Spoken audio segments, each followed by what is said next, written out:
हम नौकरी करें या बिजनेस करें, हमें नौकरी से बेनिफिट होगा या बिजनेस से बेनिफिट होगा? ये प्रश्न आजकल के युवा पीढ़ी के मन को बहुत ज़्यादा कंफ्यूज कर रहे हैं। तो मैं अनीता मित्तल, एस्ट्रो गुरु, आपको इस बारे कुछ बताने का प्रयास करूंगी कि हम नौकरी को प्रेफर करें या बिजनेस को प्रेफर करें। इसके लिए हमें सबसे पहले अपनी जन्म कुंडली के 10th हाउस को देखना होगा कि हमारे 10th हाउस में कौन से प्लैनेट बैठे हैं, कौन से ग्रह बैठे हैं। अगर तो उसमें सौम्य ग्रह जैसे बुध, गुरु और शुक्र बैठे हैं तो हमें नौकरी को प्रेफर करना चाहिए। और इसी के साथ ही अगर 10th हाउस में सूर्य, मंगल, शनि, बुध और राहु बैठे हैं तो हमें बिजनेस को प्रेफर करना चाहिए। लेकिन इसके साथ साथ हमें और भी बातों का ध्यान रखना पड़ेगा। इसमें सबसे पहले जन्म कुंडली में हमारा सूर्य स्ट्रोंग होना चाहिए, क्योंकि स्ट्रोंग सूर्य ही हमें विज़न देता है। हम आने वाले टाइम के लिए सोच पाते हैं कि हमारा बिजनेस आने वाले टाइम में कैसा होगा, उसकी स्टेबिलिटी रहेगी या नहीं रहेगी। अब इसके लिए सूर्य अच्छा होना, अब सूर्य कैसे अच्छा होगा, इसका हमें कैसे पता लगेगा? इसके लिए हमें अपने जन्म कुंडली में ये देखना होगा कि किसी भी घर में सूर्य और शनि इकट्ठे ना हो और सूर्य के साथ राहु ना हो। अगर ये सिचुएशंस हैं तो फिर हमें नौकरी प्रेफर करनी चाहिए।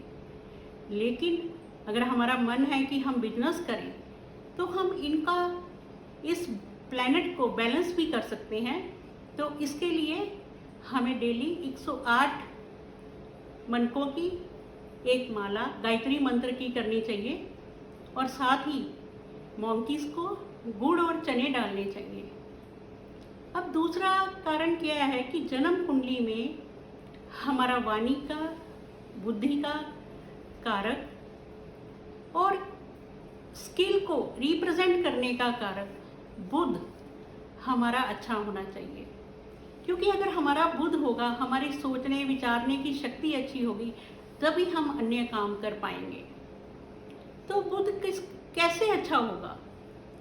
बुध के लिए हमें अपने बुध के कारक रिश्तेदारों, बहन, बेटी, बुआ, इनके साथ रिलेशन अच्छा रखना होगा। और साथ ही पक्षियों को हमें हरी मूंग की दाल रात को भिगोकर अगले दिन डालनी होगी। बुध एक ऐसा प्लैनेट है, वो अगर 8वें और 12वें घर में बैठ जाता है तो हमारी सोचने की और विचार करने की शक्ति बिल्कुल रिवर्स हो जाती है। तो हमें बिजनेस करने के लिए हमारा बुध अच्छा होना बहुत ज़रूरी है। अब तीसरा एक और बहुत बड़ा कारण है कि हमारा धन का प्रवाह अच्छा होना चाहिए। अब धन के लिए अगर धन अच्छा होगा तभी हम इन्वेस्टमेंट कर पाएंगे और एक बड़ा बिजनेस स्टेबलेट कर पाएंगे। अब धन के लिए हमारा चंद्रमा अच्छा होना चाहिए। अब चंद्रमा कैसे अच्छा होगा?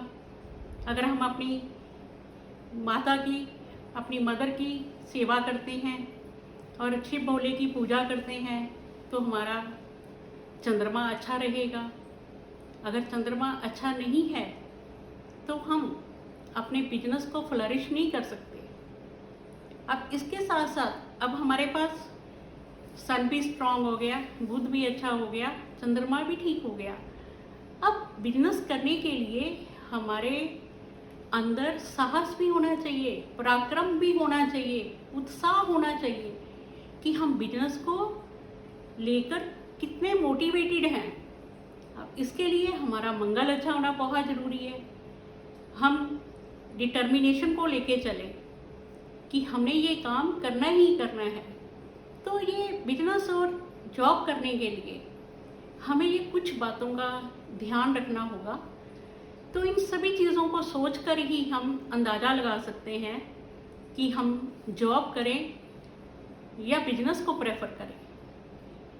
धन्यवाद दोस्तों। अगर आपको कुछ अन्य पूछना है तो आप मेरे व्हाट्सएप पे मैसेज कर सकते हैं, कुछ भी आप पूछ सकते हैं।